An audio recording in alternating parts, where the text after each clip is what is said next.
Bismillahirrahmanirrahim. Assalamualaikum warahmatullahi wabarakatuh. Alhamdulillah. Alhamdulillahi rabbil alamin. Wassalatu wassalamu ala nabiyyina mursalin Muhammadin wa ala alihi wa ashabihi wa man tabi'ahum bi ihsanin ila yaumiddin, amma ba'du.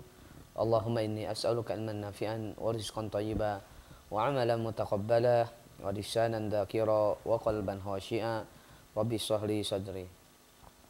Para sahabat, para pemirsa media Gema Islam yang senantiasa dirahmati Allah Subhanahu wa taala, tak henti-hentinya lisan ini bersyukur kepada Allah Subhanahu wa taala, mengucapkan alhamdulillah atas seluruh limpahan karunia dan rahmatnya.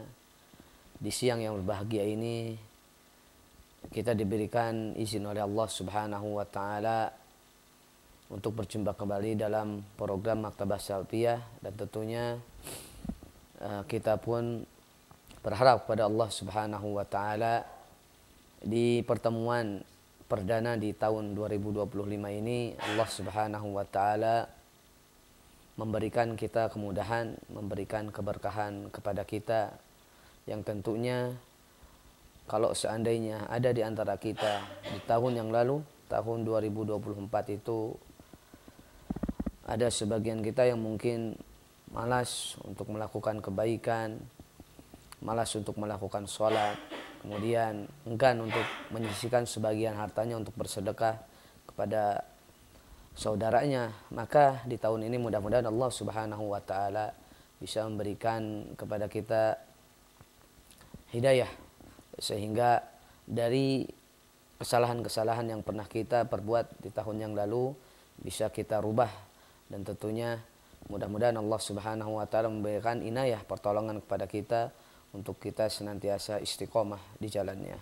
Dan itu yang selalu kita harapkan ya, ketika kita berjumpa dengan tahun yang baru ya, kita bermuhasabah, introspeksi. Walaupun tentunya yang namanya muhasabah, introspeksi itu bukan setiap tahun sekali atau 1 tahun sekali, tapi tentunya muhasabah itu dianjurkan ya sehari sekali mungkin, atau setelah kita melakukan keburukan kita senantiasa diperintahkan muhasabah, introspeksi untuk tidak mengulangi keburukan tersebut.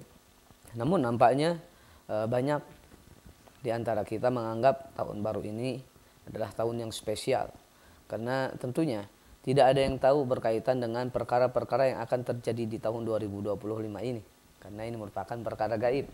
Kita tidak tahu apa yang terjadi di tahun ini, tapi tentunya kita berharap pada Allah Subhanahu wa taala dari kesalahan-kesalahan, kekurangan-kekurangan yang kita pernah lakukan di tahun 2024 ini, semoga kedepannya kita tidak mengulanginya, dan tentunya kita berusaha menjadi seorang muslim yang istiqomah, yang senantiasa melakukan apa-apa yang Allah perintahkan dan berusaha untuk menjauhi apa-apa yang Allah larang. Tapi para sahabat dan para pemirsa media Gema Islam yang senantiasa dirahmati Allah Subhanahu wa taala, insyaallah kita akan lanjutkan daripada pembahasan kitab Kaifa Takunu Miftahan lil Khairi karya Syekh Abdul Razak bin Abdul Muhsin Al-Abbad, di mana kita telah sampai daripada Al-Amru Ats-Tsani Asyar, poin yang ke-12 atau kunci pembuka pintu kebaikan yang ke-12. Qala al-muallif hafizahullahu ta'ala, al-hirsu ala nashril khair, berusaha, bersemangat untuk menyebarkan kebaikan. Wan nushu bi'ibadi hala mu'asyaratihim wa mukhalatatihim bishaglihim bil khairi wa sarfihim anis syarri. Fa'abbara al-muallif fi hadzal kitab wa fi hadzal amr, maka mu'allif mencontohkan bahwasannya an-nushu, saling menasihati, memberikan nasihat kepada saudaranya, itu merupakan kebaikan. Kenapa di sini Syekh Abdul Razak bin Abdul Muhsin Al-Abbad mengambil an-nushu, mengambil nasihat itu merupakan kebaikan? Karena kita ya di sini akan membahas al-hirsu ala nasyril khair, berusaha, berupaya untuk menyebarkan kebaikan. Fa abwabul khair mutatabi'ah wa abwabul khair katsirah. Pintu kebaikan itu banyak. Tapi kenapa di sini mu'allif memberikan contoh an-nushu, memberikan nasihat. Li'anna nushu, ya, atau li'anna nusha, karena memberikan nasihat, saling menasihat itu min a'dhamil wasail ilal khair. Saling menasihati itu adalah salah satu penyebab untuk mendatangkan kebaikan. Kita sampaikan abwabul khair katsirah. Pintu kebaikan banyak, amal soleh itu banyak. Tapi di sini mu'allif memberikan ya satu ibadah, satu kebaikan, yaitu an-nushu, memberikan nasihat, tanasuh. Tadi li'annahu an-nushu min a'dhamil wasail ilal khair. Karena memberikan nasihat, saling menasihat itu adalah salah satu penyebab untuk mendatangkan kebaikan. Kemudian alasan yang kedua, kenapa mu'allif di sini ya memberikan contoh kebaikan itu adalah an-nusu, memberikan nasihat atau tanasuh, saling menasihati. Li'anna an-nusha min alamati sa'adah allati qala Allahu fi kitabih al-karim. Karena tanasuh, memberikan nasihat, saling menasihat itu adalah salah satu tanda kebahagiaan seseorang nanti di dunia. Jadi memberikan nasihat itu tanda orang-orang yang akan selamat di akhirat nanti, dan orang-orang yang bahagia di dunia dan di akhirat tentunya. Kita tentunya hafal ayatnya ya para pemirsa dan Kak Herdi. Kita tentunya hafal ayat ini. Wal 'ashr innal insana lafi khusr illal ladzina amanu wa 'amilus shalihat wa tawassaw bil haqqi wa tawassaw bis sabr. Kita lihat. Wal 'ashr, demi waktu asar. Bahwasanya manusia itu berada di atas kerugian, di dalam kerugian. Kecuali illal ladzina amanu, orang-orang yang beriman dan beramal saleh, wa tawassaw, saling tawassaw, saling memberikan nasihat dalam apa? Al-haq was sabar. Nah, berarti min alamat, di antara tanda-tanda orang yang akan selamat di dunia dan di akhirat itu adalah orang yang sering memberikan nasihat. Nah, oleh karena itu di sini Syekh Abdul Razak mu'allif ya menyebutkan nasihat itu merupakan a'dhamul wasail ilal khair, salah satu penyebab untuk mendatangkan kebaikan. Ya, untuk mendatangkan kebaikan. Kemudian di sini mu'allif menukil salah satu hadis yang sangat masyhur dalam hadis Arba'in Nawawi dari sahabat Tamim Ad-Dari. Waqad qala alaihi salatu wassalam ad-dinun nasihah. Ad-dinun nasihah, ad-dinun nasihah 3 kali. Ya, agama itu nasihat, agama itu nasihat, agama itu nasihat. Maka para sahabat bertanya, "Qulna liman ya Rasulullah?" Untuk siapa nasihat itu? Lillahi wa li rasulihi wa li kitabihi wa li a'immatil muslimin wa 'ammatihim.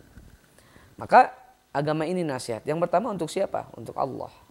Kemudian yang kedua untuk Rasulnya. Kemudian yang ketiga untuk kitabnya. Yang keempat wa li a'immatil muslimin, untuk para pemimpin kaum muslimin. Kemudian yang terakhir wa 'ammatihim, dan untuk umat-umatnya, untuk seluruh manusia. Nah, apa yang dimaksud agama ini nasihat untuk Allah? Ya, ini mohon maaf jangan salah persepsi, salah paham. Ya, bagaimana mungkin Allah Subhanahu wa ta'ala diberikan nasihat oleh kita? Allah du fadlin azim, Allahu du ilmin. Allah itu adalah zat yang maha bijak, memiliki ilmu, memiliki karunia. Tidak mungkin Allah Subhanahu wa ta'ala melakukan kesalahan. Tidak mungkin Allah Subhanahu wa ta'ala melakukan kesalahan. Allah tidak punya kekurangan. Allah tidak punya cacat. Ya, bagaimana mungkin kita memberikan nasihat kepada Allah? Ya, kita memberikan ilmu kepada Allah. Nah, tidak mungkin. Maka para ulama tadi yang maksud ad-dinun nasihah lillah, agama itu nasihat untuk Allah adalah apa? Kita itu imtisal awamirillah wajtinab nawahi, yaitu kita imtisal awamirillah, melaksanakan perintah Allah Subhanahu wa ta'ala dan berusaha menjauhi apa-apa yang Allah larang. Nah, ini yang dimaksud nasihat untuk Allah. Jadi bukan kita ya memberitahu, menasihati Allah, bukan. Allah tidak mungkin diberikan nasihat oleh kita. Ya Allah tidak mungkin diajari oleh kita. Tapi yang dimaksud nasihat untuk Allah adalah kita ini menjadi muslim sejati, berusaha, berupaya untuk melaksanakan apa-apa yang Allah perintahkan. Nah, maka itu salah satu menasihati Allah. Ya. Kemudian berupaya untuk menjauhi apa-apa yang Allah larang. Ya, apa-apa yang Allah larang. Nah, kemudian wali rasulihi, apa nasihat untuk rasulnya? Tentunya Rasulullah SAW adalah seorang manusia yang mungkin melakukan kesalahan, dan Rasul pernah melakukan kesalahan. Lalu apa ini maksud dengan memberikan nasihat kepada Rasul? Yaitu mentaati perintah Rasulullah SAW. Karena perintah Rasulullah SAW adalah perintah Allah. Wa ma yantiqu anil hawa in huwa illa wahyu yuha. Nah, orang beriman itu ketika bersyahadat asyhadu an la ilaha illallah wa asyhadu anna Muhammadan abduhu wa rasuluh. Apa konsekuensi daripada wa asyhadu anna Muhammadan abduhu wa rasuluh? Ya. Maka harus ada konsekuensinya. Salah satunya apa? Tasdiqu fima akhbar. Membenarkan apa yang Rasul kabarkan. Wa ta'atuhu fima amar. Taat dari apa yang Rasul perintahkan. Wajdinabu anhuma jajar. Kemudian menjauhi apa yang Rasul larang. Karena tidak ada satu syariat pun yang Rasulullah SAW perintahkan kepada kita melainkan itu perintah dari Allah Subhanahu wa taala, wahyu dari Allah Subhanahu wa taala. Maka menasihati Rasul adalah dengan kita mentaati perintahnya, kemudian membenarkan apa yang Rasul kabarkan kepada kita, kemudian berusaha berupaya untuk menjauhi apa yang Rasul larang. Karena tentunya tidaklah Nabi Muhammad SAW menghembuskan nafas akhir melainkan syariat Islam ini sudah sempurna. La ziyadatan wala nuqsan. Tidak perlu tambahan, tidak perlu pengurangan. Sempurna. Nah, maka cara menasihati Rasul adalah dengan kita menjadi muslim yang sejati, mentaati Rasul. Kemudian nasihat untuk kitabnya, wali kitabihi. Ya, kita tahu kitab kita adalah Al-Quran. Ma farratna fil kitabi min syai'. Tidak ada satu hal pun ya kecuali Al-Quran Al-Karim menjelaskan seluruhnya. Ya, kalau kita ingin mempelajari tentang rumah tangga Islami, lihat Al-Quran. Kalau kita ingin mempelajari tentang pendidikan Islami, lihat Al-Quran. Ya, lihat Al-Quran. Nah, bagaimana cara kita menasihati Al-Quran? Tadi dengan kita membacanya. Ya, dengan kita membacanya. Yang kedua dengan apa? Dengan kita mendengarkannya. Jadi orang beriman itu ya, ada kewajiban terhadap kitabnya. Yang pertama membacanya. Orang beriman harus mau membaca Al-Quran. Kemudian orang beriman itu harus mau mendengar Al-Quran. Kemudian setelah mendengar, membaca, orang beriman harus mau mentadaburi Al-Quran. Apa makna dibalik ayat-ayat yang ada di dalam Al-Quran. Kemudian yang berikutnya orang iman itu harus mau mengamalkan Al-Quran. Tidak ada ya kalimat menghafal. Makanya kalau Al-Quran itu wajib dihafal secara keseluruhan, pastinya hari ini banyak orang-orang Islam itu berdosa karena tidak semuanya hafal Quran. Tapi walaupun tidak hafal Quran secara keseluruhan, maka dia harus membaca Al-Quran. Makanya ketika Nabi Muhammad SAW mengadu kepada Allah Subhanahu wa taala tentang kondisi orang-orang kafir jahiliyah terhadap Al-Quran. Di dalam surat Al-Furqan Allah Subhanahu wa taala berfirman, "Wa qala ar-rasulu ya rabbi inna qaumi ittakhadhu hadzal qur'ana mahjura." Rasul berkata, "Ya Rabbi, wahai Rabbku, sungguhnya kaumku ini mengambil Al-Quran dengan cara menghajar." Apa yang dimaksud dengan menghajar Al-Quran? Hajrul Quran. Ya, para ulama mengatakan hajrul Quran itu ada beberapa macam. Yang pertama ada muqiraatihi, gak mau membaca Al-Quran. Itu salah satu menghajar Al-Quran. Nah, ini yang dilakukan oleh orang-orang kafir Quraisy terdahulu terhadap Al-Quran. Tidak mau membaca Al-Quran. Kemudian apa salah satu bentuk hajar Al-Quran? adamu tasmi'ihi, nggak mau mendengar Al-Quran. Ya kalau misalnya malas pun membaca Al-Quran, ya mendengarkan Al-Quran. Yang ketiga apa? Adamu tadabbur bil Quran, tidak mau mentadaburi, memahami isi Al-Quran. Yang keempat, ya adamul amal bil Quran, tidak mau mengamalkan isi Al-Quran. Nah ini barang siapa yang hari ini ya, ada pada salah satu poin tersebut, maka salah satu bentuk penghajaran terhadap Al-Quran yang pernah dilakukan oleh orang-orang kafir terdahulu.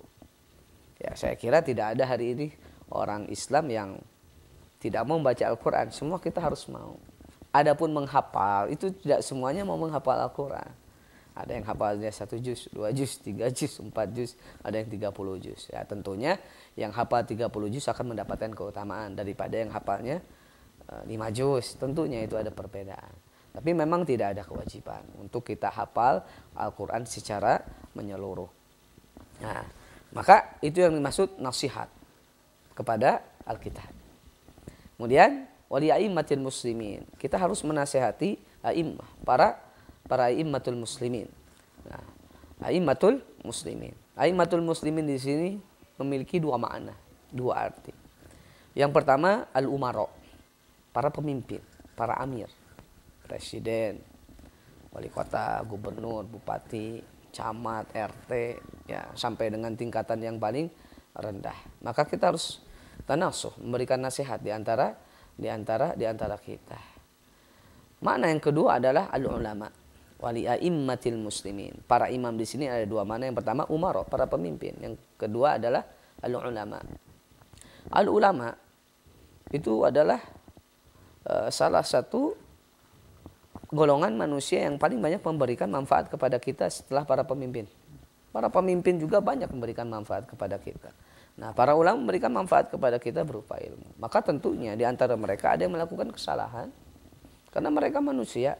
Nah, maka seyogianya, selayaknya bagi kita itu saling tanasuh, saling memberikan nasihat di antara kita. Nah, tapi ingat, ada poin penting yang harus kita ketahui.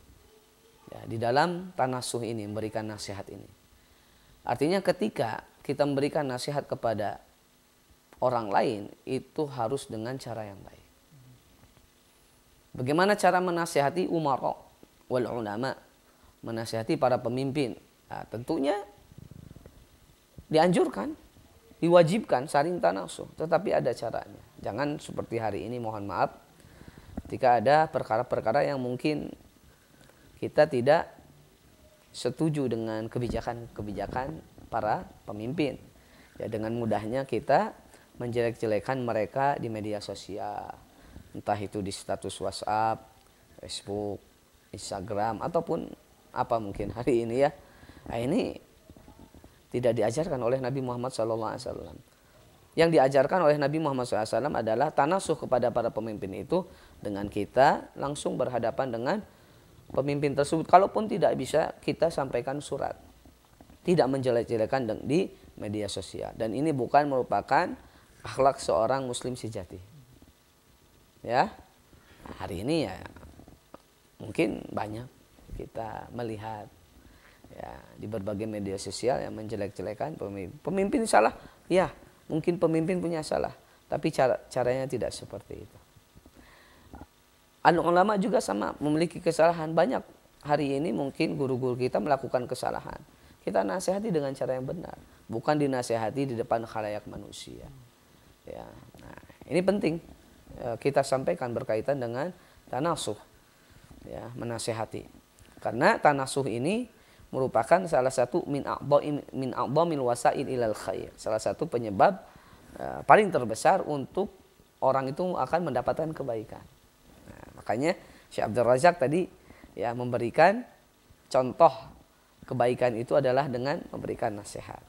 Kemudian wa'ammatihim, di antara kita orang yang beriman tuh harus tanasuh. Makanya ayatnya umum, illal ladzina amanu wa amilus solihat wa tawassaw bil haqqi wa tawassaw bis sabar. Kepada siapa saja, teman kita, saudara kita, yang sederajat dengan kita, tentunya dengan cara yang baik. Itu harus saling memberikan nasihat. Harus memberikan nasihat. Di sini Syekh Abdul Razak tidak menyebutkan kebaikan-kebaikan yang lain, tapi poinnya lebih ke an-nushu, Karena nasihat merupakan salah satu penyebab orang itu akan mendapatkan kebaikan. Ya. Kemudian wala yakunul insanu miftahanil khairi illa idza kana fi kulli majlisin min majalisi harisan ala nasril khair. Dan seorang itu tidak akan mungkin untuk mampu membukakan pintu kebaikan kecuali dia berusaha, berupaya, bersemangat untuk menyebarkan kebaikan di tempat tinggalnya.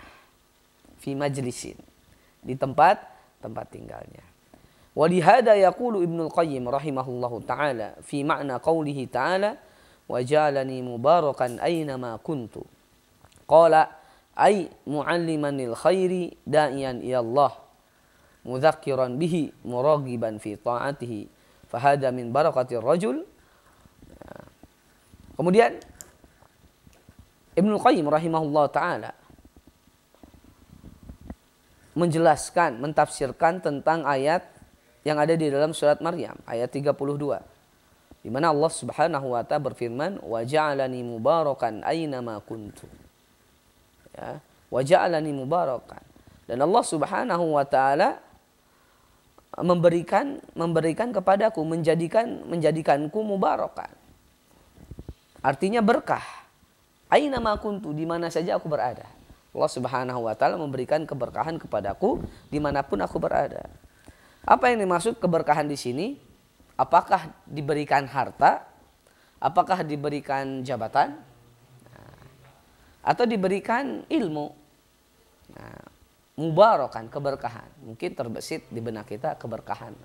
Selalu terbesit kalau yang namanya keberkahan itu selalu harta. Ya. Nah, ai mu'allimanil khairi da'iyan ila Allah. Yang dimaksud keberkahan di sini, Allah memberikan keberkahan di sini adalah ai mu'allimanil khairi da'iyan ila Allah. Yaitu Allah Subhanahu wa taala memberikan kesempatan untuk senantiasa aku mengajarkan kebaikan.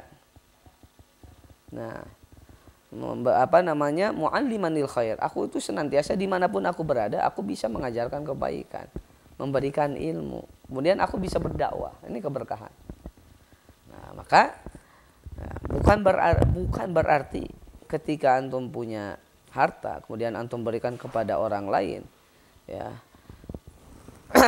Kemudian antum katakan, ya hidup saya alhamdulillah berkah. Memang betul, itu merupakan salah satu keberkahan.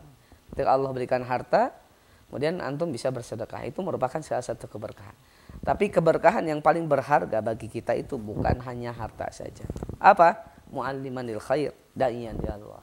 Bisa mengajarkan kebaikan, bisa mengajarkan ilmu, bisa mendidik orang-orang yang ada di sekitar kita, bisa mendidik anak kita, bisa mendidik keluarga kita. Kemudian da'iyan, berdakwah di jalan Allah Subhanahu wa taala. Mudzakiran bihi muraghiban fi ta'atihi. Bisa mengajak kepada ketaatan, bisa mengingatkan kepada kebaikan. Fahada min barakatir rajul, dan ini merupakan salah satu keberkahan seorang laki-laki. Seorang laki-laki. Oleh karena itu di Al-Qur'an itu Allah mengkisahkan tentang kisah-kisah orang soleh. Kisah-kisah orang soleh. Siapa yang kita tahu kisah-kisah orang soleh yang ada di dalam Al-Quran? Banyak. Ada Luqman bin Hakim, Nabi Ibrahim, Nabi Yusuf, Nabi Yakub. Banyak. Itu orang-orang soleh kisah. Coba kalau kita perhatikan. Ya. Ketika Allah mengkisahkan tentang orang-orang soleh, ya, Allah memberikan keberkahan kepada mereka. Allah memberikan keberkahan kepada mereka. Dan keberkahan yang paling agung yang Allah berikan kepada mereka itu bukan harta. Apa? Ilmu. Kemudian apa? Amal soleh. Kemudian apa? Harta juga. Salah satu contohnya adalah Nabi Sulaiman alaihissalam. Di Al-Quran Allah sebutkan bagaimana Allah Subhanahu wa taala memberikan kekayaan kepada Nabi Sulaiman. Tapi kalau kita lihat kebanyakan kisah-kisah orang soleh, Allah berikan keberkahannya dari apa? Dari tadi. Dari yang namanya ilmu. Bisa mengajarkan kebaikan. Lihat di dalam Al-Quran Allah Subhanahu wa Ta'ala mengkisahkan tentang keadaan keluarga Nabi Ismail. Nabi Ismail adalah salah satu anak daripada Nabi Ibrahim. Wadhkur fil kitabi Ismail innahu kana shadiqal wa'di wa kana rasulan nabiyya. Wadhkur fil kitabi Ismail. Ingatlah kalian tentang kisah Nabi Ismail. Innahu kana shadiqal wa'di. Bahwasannya dia adalah seorang yang shadiqul wa'di, menepati janjinya. Wa kana rasulan nabiyya, seorang rasul dan seorang nabi. Kemudian Allah melanjutkan setelahnya, wa kana ya'muru ahlahu bis salat waz zakat. Wa kana ya'muru ahlah, dan dia senantiasa memerintahkan keluarganya untuk apa? Salat, zakat. Nah, mereka berusaha menyebarkan kebaikan. Mereka berusaha menyebarkan kebaikan dimanapun mereka berada. Dimanapun mereka berada. Bahkan kalau kita ingin membaca lebih detail, ya, ketika di Al-Quran Allah kisahkan orang-orang soleh. Di hadis-hadis Nabi juga Nabi mengkisahkan tentang kisah-kisah orang-orang soleh terdahulu. Kita bisa buka Sahih Bukhari di dalam kitab Fadhailul Anbiya tentang keutamaan para nabi. Lihat kisah Nabi Ibrahim, ya, berusaha menyebarkan kebaikan. Bahkan kebaikan Nabi Ibrahim hari ini bisa kita rasakan. Apa? Baitullah. Adanya ibadah haji, adanya ibadah umroh. Air yang dalamnya tidak terlalu dalam, kita bisa minum hari ini tidak akan pernah habis. Diminum oleh seluruh dunia. Dari kisah apa itu? Dari perjuangan siapa? Perjuangan Siti Hajar, ya, perjuangan Nabi Ismail. Akhirnya terpancarlah air Zam-Zam. Nah, ini para nabi itu senantiasa memberikan keberkahan dengan cara apa? Mu'alliman lil khair wa da'iyan ilallah. Mengajarkan kebaikan, berdakwah di jalan Allah. Jadi mereka bersemangat nasyril khair. Berupaya untuk, ya, menyebarkan kebaikan. Ya. Kemudian Nabi kita, Nabi Muhammad SAW, ya, berusaha untuk menyebarkan kebaikan. Kita bisa rasakan hari ini. Ya, kita bisa rasakan hari ini. Para sahabat berupaya untuk menyebarkan kebaikan. Kita bisa rasakan hari ini. Ya. Jadi seorang muslim atau muslimah itu harus berpikir dimanapun mereka berada harus memberikan manfaat, memberikan keberkahan, memberikan keberkahan. Wa ja'alni mubarakan aina ma kuntu. Dan Allah memberikan kepadaku, menjadikan kepadaku keberkahan. Aina ma kuntu, dimanapun aku berada. Kita lihat kisah para nabi dan rasul. Dimanapun para nabi dan rasul itu singgah, maka akan memberikan keberkahan. Memberikan keberkahan. Nabi Musa dikejar, ya, oleh Fir'aun dan bala tentaranya. Ya, kemudian lari, kemudian singgah di kota Madian, memberikan manfaat.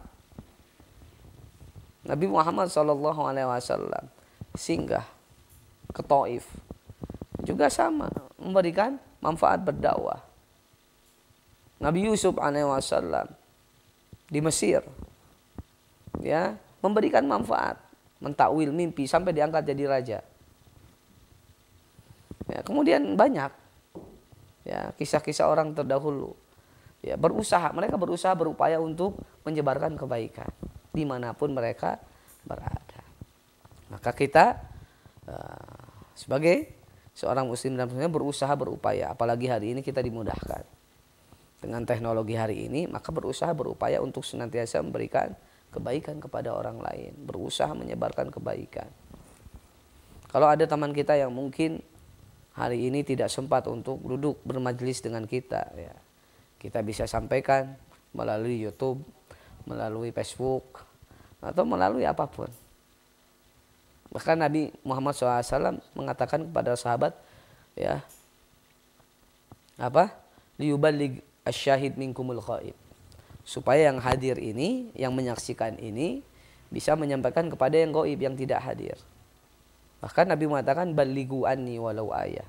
Sampaikan kepadaku walaupun satu ayat. Ini apa?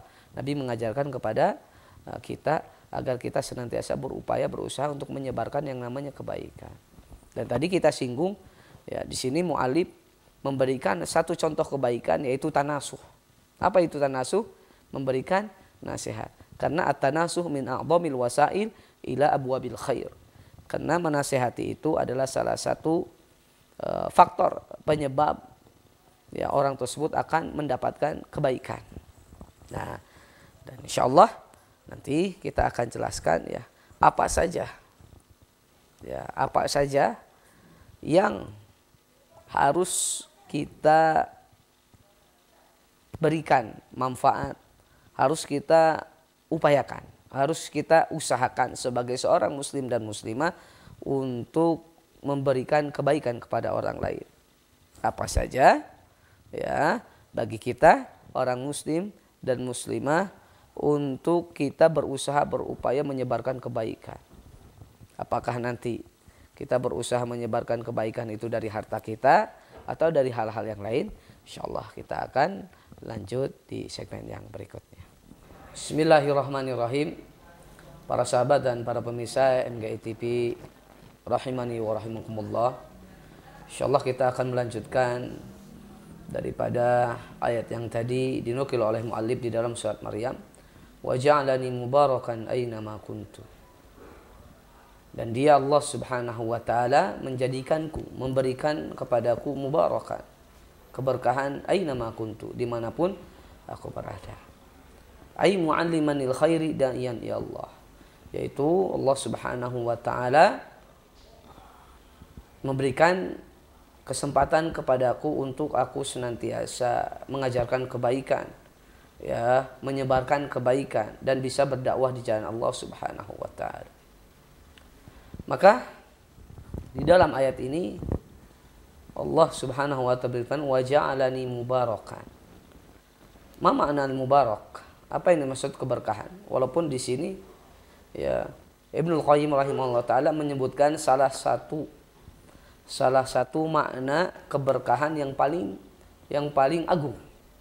Jadi keberkahan yang paling agung itu di mana ya Allah Subhanahu wa taala memberikan kesempatan orang tersebut mengajarkan kebaikan, bisa menyebarkan kebaikan. Nah, ini keberkahan.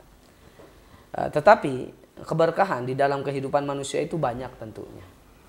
Maka pada kesempatan siang berbahagia ini kita akan menyebutkan 3 poin penting, ya, 3 poin penting bentuk keberkahan yang dimiliki oleh manusia, ya, yang dimiliki oleh manusia. Dan 3 poin ini adalah salah satu di antara makna keberkahan, dan ini harus dimiliki oleh setiap orang yang beriman. Jadi keberkahan banyak ya, Kak Herdi dan para pemirsa. Tapi kita akan sebutkan 3 poin ini, dan ini 3 poin ini merupakan keberkahan yang paling agung. Paling agung yang harus dimiliki oleh setiap orang yang beriman. Yang pertama,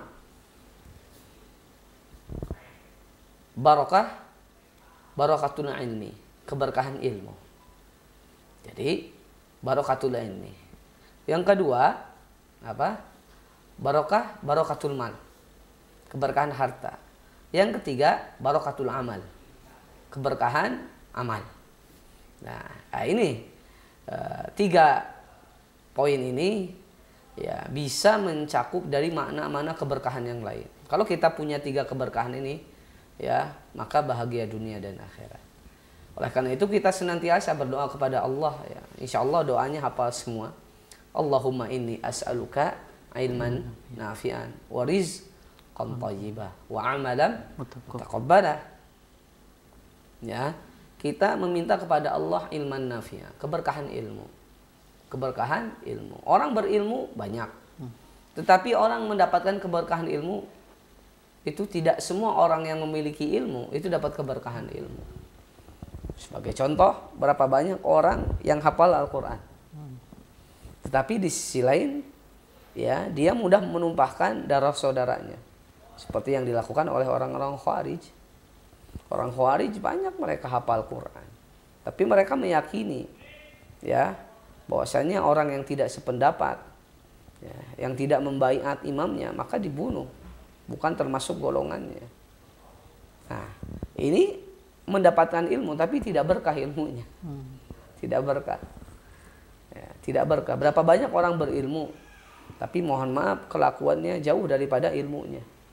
Nah, ini tidak berkah. Maka kita ya berusaha, berupaya ala nasyril khair, untuk menyebarkan kebaikan. Dengan apa? Dengan ilmu kita. Supaya ilmu kita ini berkah. Jadi yang kita minta itu bukan hanya banyaknya hafalan kita. Bukan berarti pahamnya tentang apa yang kita hafal. Kita hafal, kita paham. Tapi tentang barokahnya, amalnya, samarahnya, buahnya, hasilnya. Ya, terkadang orang tahu bahwasannya apa yang dia lakukan ini dilarang di dalam syariat. Tetapi karena tidak berkah ilmunya, maka dia lakukan. Maka ingat barokatul ilmi.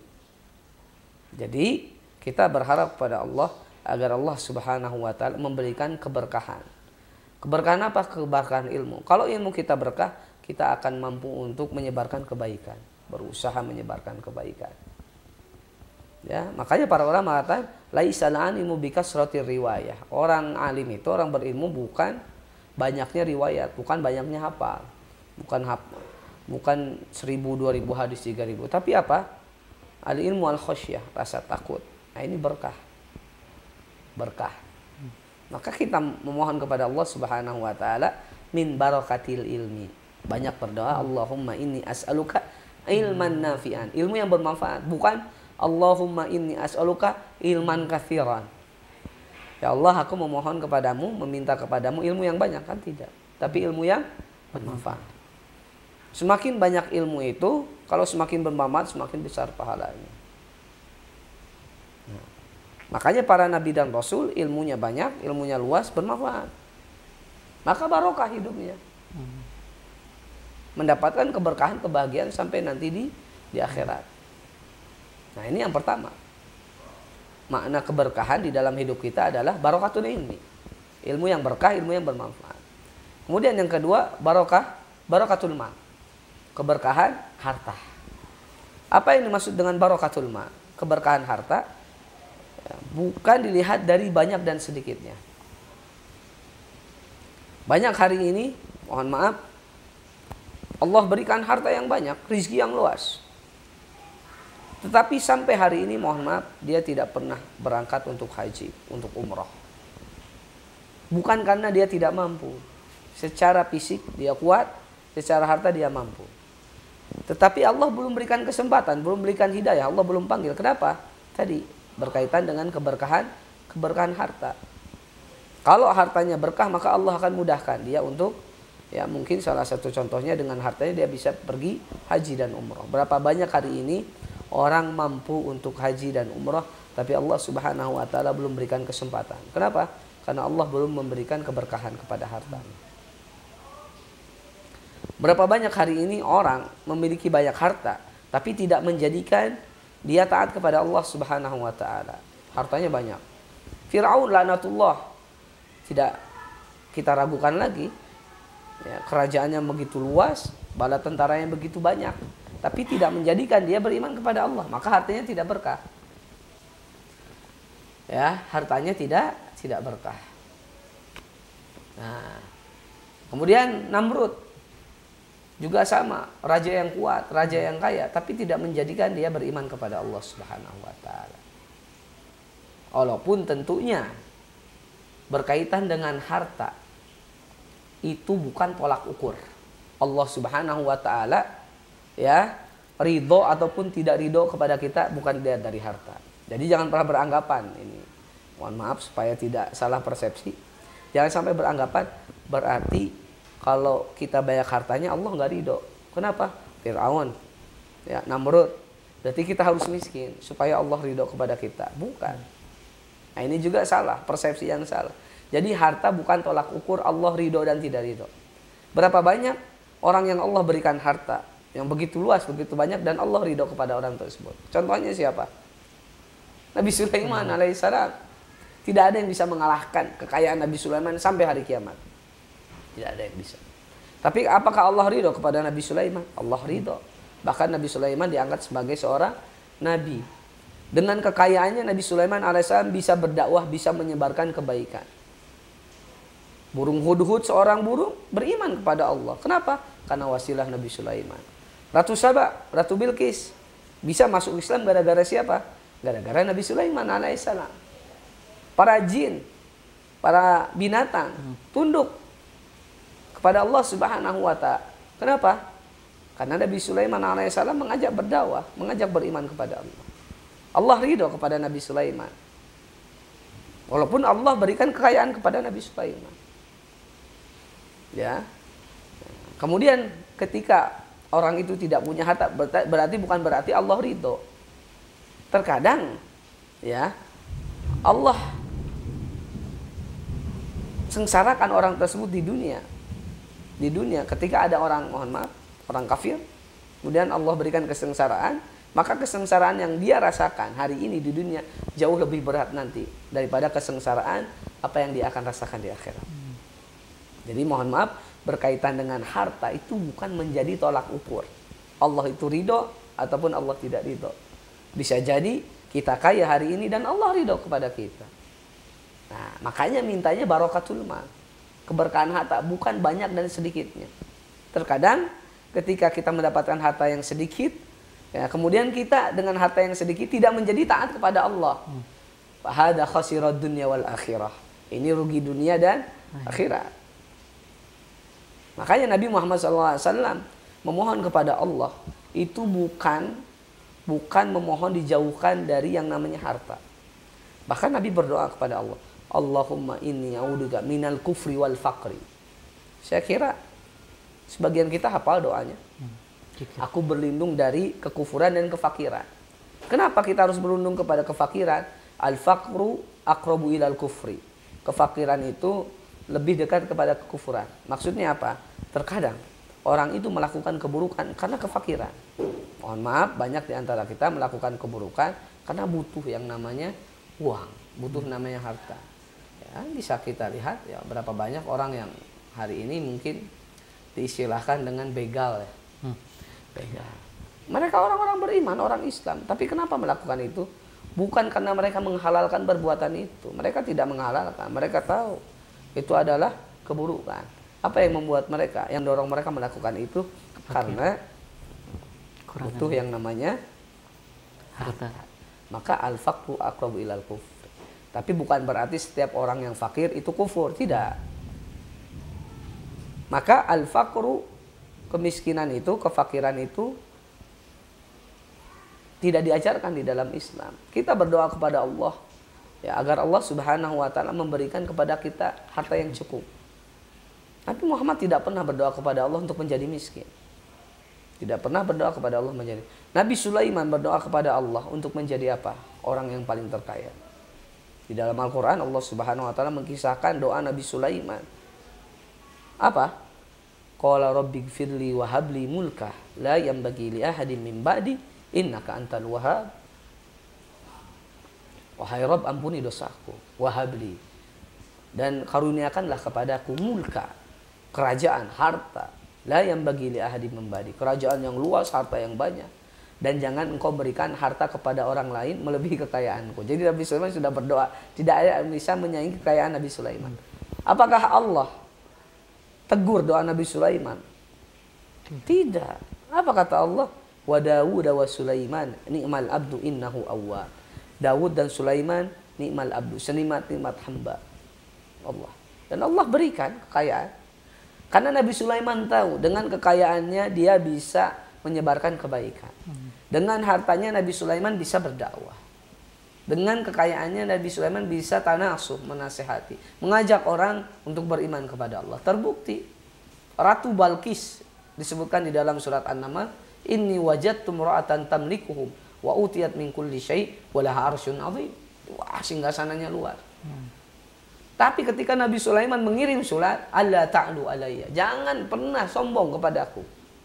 Wa'tuni muslimin, datang kepadaku dalam keadaan Islam.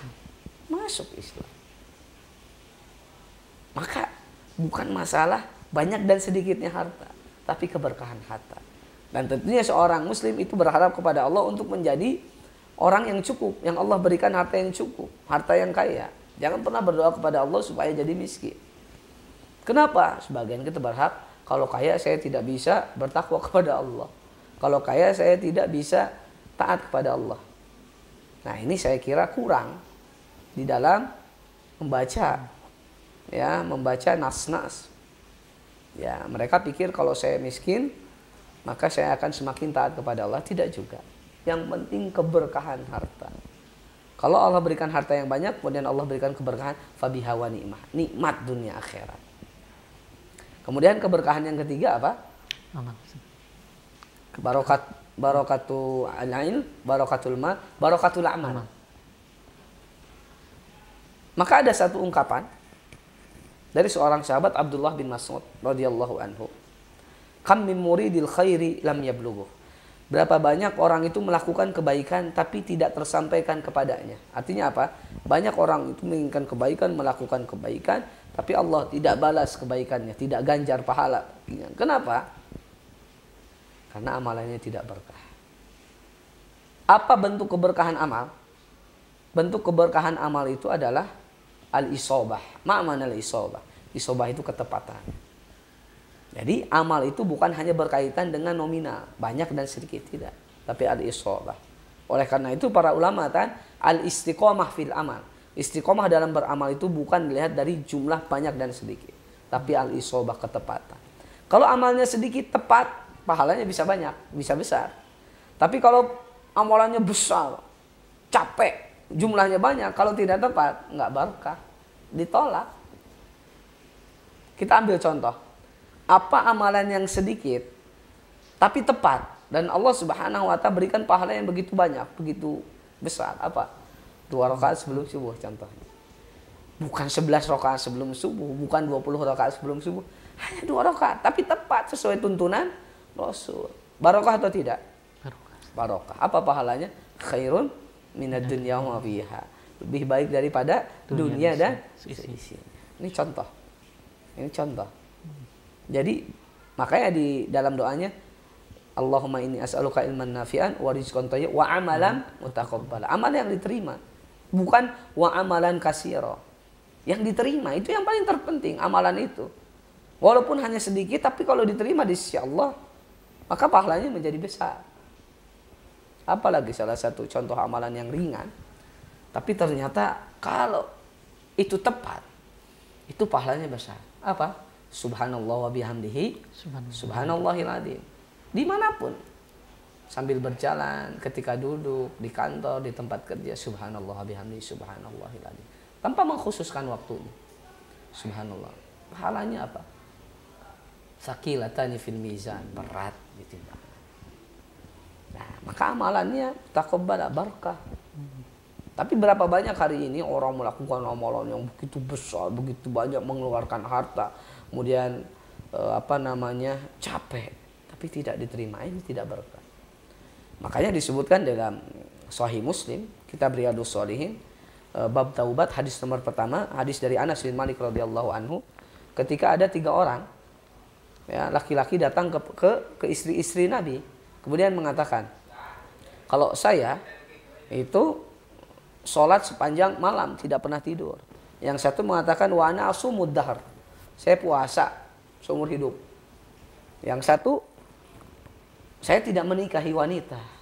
Kenapa? Kalau menikahi wanita membuat lalai katanya, ya, di dalam beribadah. Kemudian yang kedua, berpuasa. Yang ketiga apa? Sholat sepanjang malam seumur hidup. Apakah Nabi Muhammad SAW yang memberikan apresiasi, mengacungkan jempol untuk ketiga orang tersebut? Tidak. Bahkan Nabi mengatakan, amma ana, adapun aku adalah manusia yang paling takut kepada Allah, yang paling bertakwa. Ya, amma ana akhsyakum lillahi wa atqakum. Aku orang yang paling takut, paling bertakwa kepada Allah. Aku menikahi wanita, aku puasa, aku pun buka. Aku sholat dan aku pun tidur. Untuk apa aku berbuka, tidak puasa setiap hari? Supaya menguatkan puasa berikutnya. Antum bayangkan kalau puasa setiap hari, Yang ada apa? Lemes, capek, akhirnya ibadah-ibadah yang harus kita lakukan pun tidak dilakukan. Kenapa? Karena tadi capek. Tapi Rasul itu puasa kemudian berbuka. Untuk apa? Untuk menguatkan puasa berikutnya. Kemudian kenapa dia sholat malam dan dia tidur? Untuk menguatkan sholat berikutnya. Ketika kita sholat, kemudian tidur, istirahat, maka akan menguatkan sholat berikutnya, sholat subuh. Coba bayangkan, suntuk setiap malam, sepanjang malam kita sholat. Bagaimana? Ketika sholat subuhnya ngantuk, duhurnya ngantuk. Tidak khusyuk. Nah, maka ketika para sahabat mengatakan, ayyul amali ahabbu ilallah. Amalan apa yang paling dicintai Allah? Adwamu wa in qalla. Sedikit tapi pasti, sedikit pasti konsisten. Kenapa? Berkah. Amalannya berkah diterima. Bukan banyak. Bukan berarti kita tidak boleh memperbanyak beramal. Boleh-boleh saja. Tetapi kenapa Rasul mengatakan adwamu wa in qalla? Amalan itu menjadi berkah. Itu ketika amalan itu sedikit tapi mayang atau konsisten. Kenapa? Karena hakikat manusia itu biasanya ketika melakukan ya suatu amalan langsung banyak sekaligus biasanya malas. Hari ini fenomena hari ini sebentar lagi puasa. Banyak di antara kita bersemangat. Wah, hari pertama puasa saya akan baca Al-Quran 10 juz.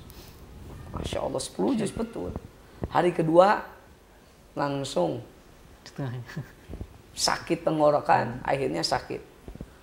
Kenapa? Dia tidak terbiasa membaca 10 juz. Kenapa? Di hari-hari biasa dia tidak pernah membaca Al-Quran, bahkan baca satu halaman.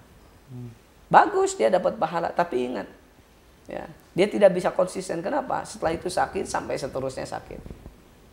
Maka dalam beramal itu kita harus tahu, wah ini yang saya bisa lakukan. Mungkin membaca Al-Quran di bulan puasa, saya kira 5 lembar dulu. Hari berikutnya 1 juz. Sudah kuat 2 juz baru. Nah, pada hari ini luar biasa. Ya. Luar biasa membaca Al-Quran 1 hari 10 juz, padahal di hari-hari yang lain tidak pernah membaca Al-Quran. Nah, maka barokah amal itu adalah adwamu wa in qalla. Sedikit pasti, apalagi kalau konsisten banyak, itu lebih dipuji oleh Allah Subhanahu wa taala.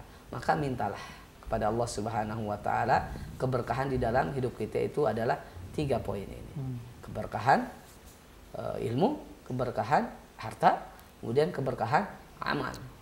Nah, maka ketika 3 poin ini ada pada diri seorang muslim dan muslimah, fabiha wa ni'mah, kenikmatan dunia dan akhirat, dan dia mampu untuk berusaha, berupaya menyebarkan kebaikan kepada orang lain dan mampu membukakan pintu kebaikan. Kemudian yang terakhir, untuk siapa kita menyebarkan kebaikan ini?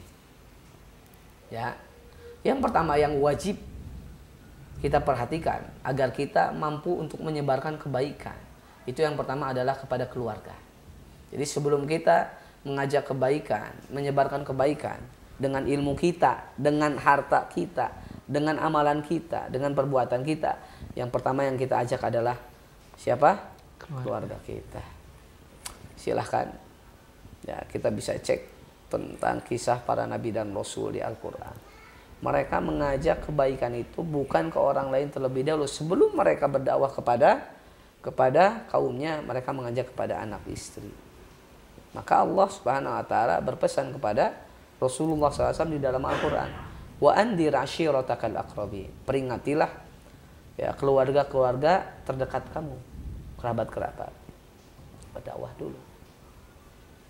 Nabi Ibrahim berdakwah kepada anaknya terlebih dahulu. Nabi Yakub ya kepada siapa? Kepada anak-anaknya dulu. Maka diajak keluarga terlebih dahulu sebelum kita mengajak kepada orang lain. Yang kedua siapa? Tetangga. Selain daripada kerabat, tetangga. Baik itu dalam masalah ilmu ya, dalam berdakwah, menyampaikan ilmu, pendidikan itu kepada keluarga dulu. Harta juga sama. Ya. Keberkahan harta kita sampaikan, kita berikan kepada keluarga terlebih dahulu sebelum kita memberikan ya harta kepada orang lain, kepada keluarga dulu. Makanya di dalam bab nafkah, di dalam hadis-hadis Nabi itu selalu ya Nabi berpesan, al yadul ulya khairum min yadi sufla wabda biman ta'ul. Tangan yang di atas lebih baik daripada tangan yang di bawah. Artinya yang memberi lebih baik daripada yang diberi. Wabda bimantal, mulailah engkau dari orang yang engkau punya tanggung jawab. Siapa? Anak, istri, orang tua. Dimulai dari situ. Jangan sampai antum ya habis-habisan memberikan sebagian ilmu antum ke orang lain, tapi ke anak dan istri tidak diberikan. Ya, kemudian tadi tetangga juga sama orang yang terdekat. Setelah keluarga ada tetangga. Makanya tetangga itu mendapatkan manzilah, kedudukan di dalam Islam. Ya, man kana yu'minu billahi wal yaumil akhir falyukrim jarahu.